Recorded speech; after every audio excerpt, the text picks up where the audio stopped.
So the Supreme Court judgment on subclassification has been received happily by some people, and some people consider this as a black day. Both are Dalits. And the Supreme Court also included creamy layer into this. And it is not a mandatory, but it will happen in the future. But both the crowds, when they oppose and they support Dalits, actually they are forgetting to miss what is this some Dalits are accepting, what is this some Dalits are opposing. There is not a single statement which says that we support, we also oppose. Okay, so in this video I want to bring that to the viewers.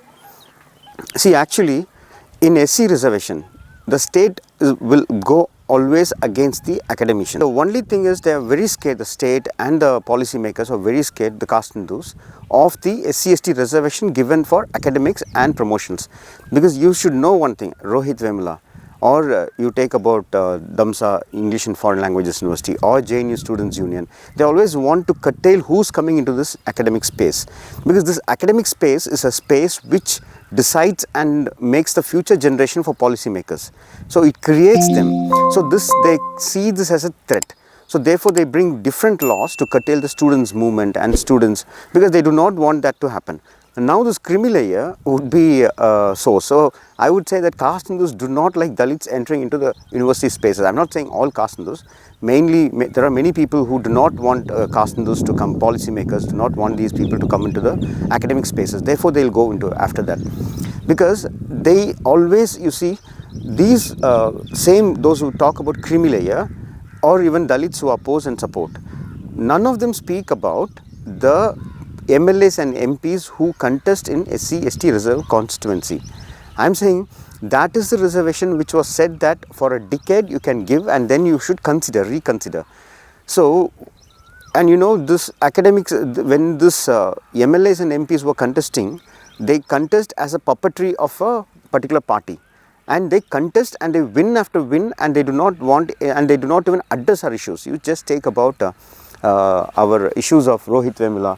So many movements happened, so many people sacrificed their lives, but nothing could happen in the parliament or in the assembly. So we get only representatives who are representative of not us, not of us, but they are representative of the caste Hindu party to curtail our voices. So the discussion has to be about that. When you talk about this, actually, let me put it very openly, Parayas or Malas or Chamas or Mahars, you find them, all of them, completely oppose this reservation. They oppose in two ways. One is they do not even say whether they support subclassification, they oppose the creamy layer. See, subclassification, I don't think there is any rational argument to be opposed. What is happening in the ground? See, just a month before, an SC that is called Devendra Kulavela, otherwise Pallars, they went and they chopped off the they beheaded Arundhati's head just because that he fell in love with a girl. Both of them were in love. It is not that complete Pallars went. The girl was always there. The girl supported the love. They said that, okay, if you are not ready to forget him, then we will kill him, and they killed him. And now, like this, there are many incidents. There are rapes also within the SCs. And then even SC/ST Atrocity Act also is not being applicable for these communities when there is a violence between the both. And there is so much of discrimination happening within the SCs. Tamil Nadu, there have been complete rapes, and Parayar colony separately, Shakles colony separately, and Pallars colony separately. They do not mingle with each other. Even a small marriages would be met with a series of violences. That is here.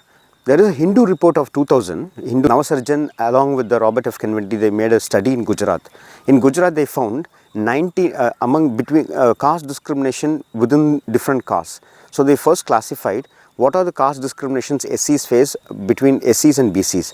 Then they studied what is the discrimination SCs, within SCs, what are the discriminations are there. And they found there is 97 kind of discrimination between the SCs, between SC and non-SC. 99.9 discrimination is there between among the SCs. So this report couldn't even be published. Even now there is no any debate about what is happening, even when even those people, let me put this way, when we share an information, like when there is a beheading happening between different Dalit castes, not a single upper caste Dalits will come and I'm using upper caste for the sake of understanding. Upper caste Dalits do not even come and even write condemning the state, condemning this actually. But now there is a generation, there is a complete different generation I have seen between Parayas and Pallars and Mahars and Malas. I have seen a different generation is coming. But that generation is just a minimal generation within that population. But the political leaders who represent them or the people who use them as a vote bank and did not want to take a stand on this. So we don't we don't discuss about how our political parties are representing. Actually, I would say that if political parties are representing us properly, these issues would have not cropped up.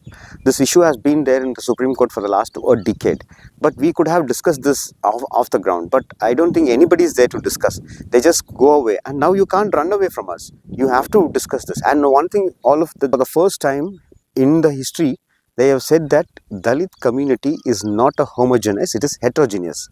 If that is the case, I would say that even SC/ST Atrocity Act should be applicable within the Dalit communities also.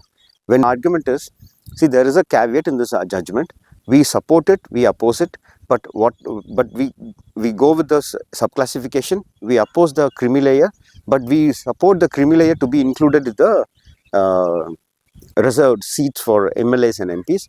And then we also say that SC/ST Atrocity Act should be applicable if within the if SC among the SCs also violence happens. SC/ST Atrocity Act also should be applicable for them also. So this is our stand, and this has to be understood that way. And this, if Dalits do not join hands together and fight caste discrimination uniformly, then this would continue, and certainly, as many people suspect, that the reservation policy will go null and dull in future, and it would happen if you are not ready to discuss this, because either do or die, like as you all say. So if you are not ready to discuss about the violences between the SCs, and then if you are not ready to address them, and if you are not ready to consider them as a one, we are all one, and then certainly even the SC/ST Atrocity Act and SC/ST reserved seats also will go on the drain.